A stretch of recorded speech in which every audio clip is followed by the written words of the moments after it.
1 month after the robbery, the manager of a bicycle shop in Chicago called the Walnut Creek police. He'd seen the notice on Stillman's website. In 1996, he'd assembled the orange bike. He knew the original owner. He also knew the guy who'd bought the bike secondhand. It was a cyclist named Tom Justice.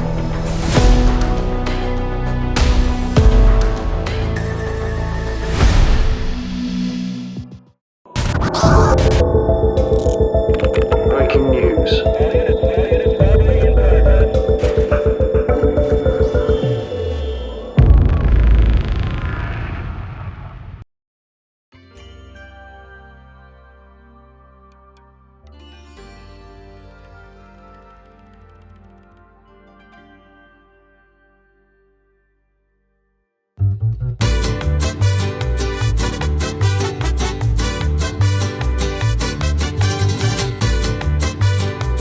The mid-morning air in Tijuana was dry and dusty. It was April 2002, a month after the Walnut Creek robbery, and Tom was hoofing it along Constitution Avenue, a busy downtown street.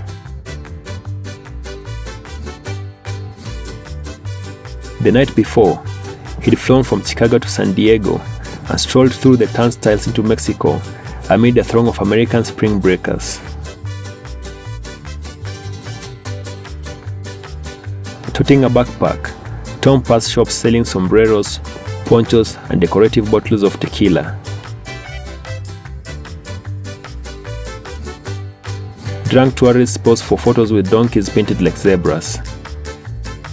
Tom kept sheepishly approaching bartenders with the same request. "Necesito un passport illegal?"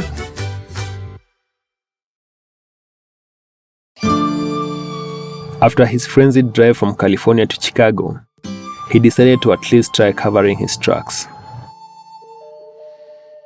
He found the original owner of the Stillman and told him that his bike was stolen. Apart from that, he called Hire Gear and told them the same story. His alibi was flimsy, and Tom knew it.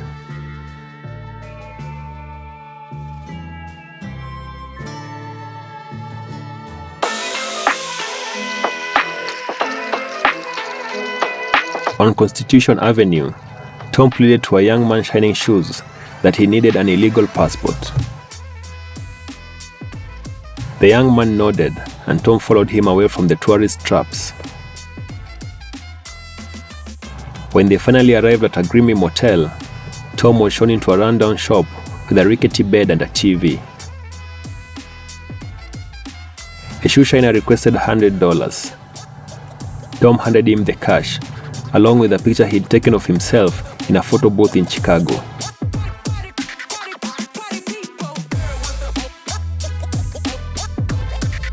After the shoe shiner departed, Tom collapsed on the bed, anxiously chain-smoking cigarettes and flipping channels. 3 hours later, the shoe shiner returned to say that his passport would be ready soon. 3 more hours passed.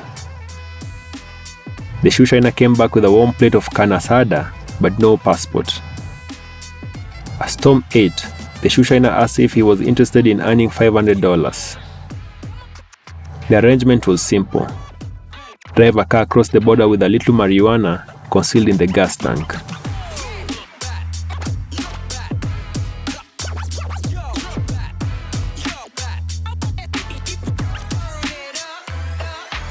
Years later, Tom would learn this was likely a setup.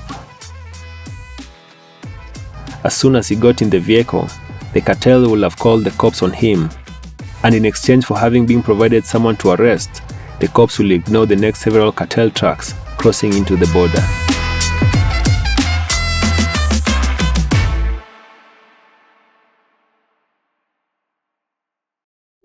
In the moment, Tom declined the offer because he didn't need $500, let alone more trouble.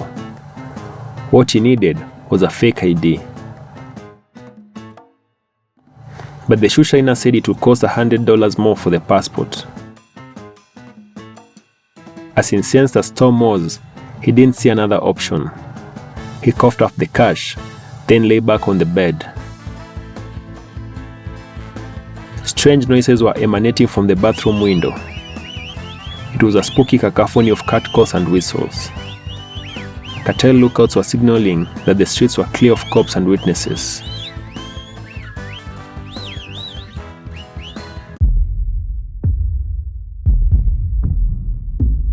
Turning over in bed the next morning, Tom accepted that he'd been conned.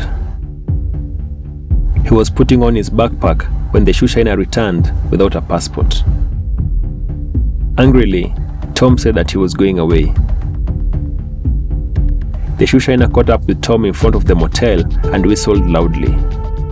A catcall echoed from the rooftop above.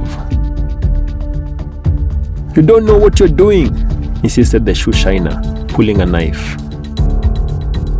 The 5-inch blade wasn't far from Tom's stomach. Panicked, Tom glanced down the street. A green taxi was bounding towards them. Tom flailed his hands widely. Brakes screeched, and Tom bolted. "The border, for the border," Tom said, leaping into the cab. Tom crossed back into the US in a pack of overweight retirees. Exhaling deeply, he knew he couldn't be alone, not now. He needed to be somewhere safe with someone he could trust. One person came to mind: Marty.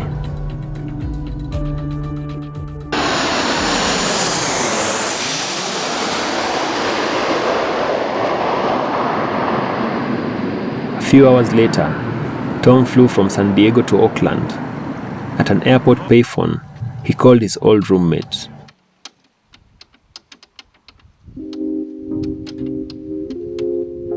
Marty was at a cocktail party in San Francisco and invited Tom to join him.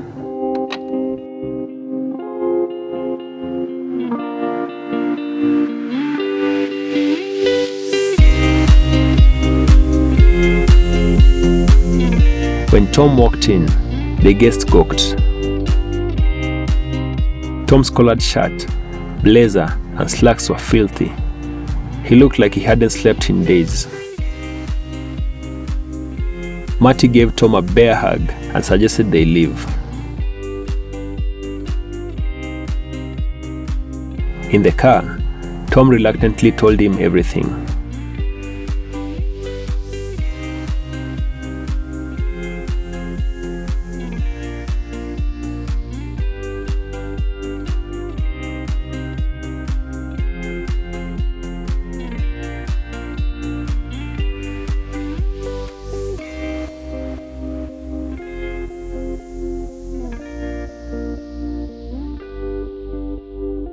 Marty didn't believe him.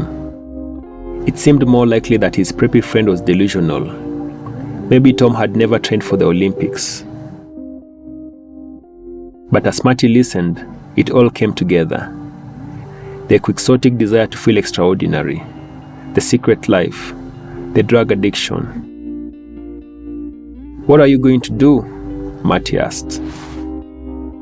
Tom said he wanted to see his parents before the cops found him. Marty wondered how Tom could be so sure he would be arrested. At his apartment, Marty opened his laptop and scrolled through an online forum for cyclists. Tom looked over his shoulder. There it was, a picture of the orange Stillman, along with a security cam image of a guy in a baseball cap standing at a bank teller's window, pressing his palms together. "I need to buy a ticket home," Tom said.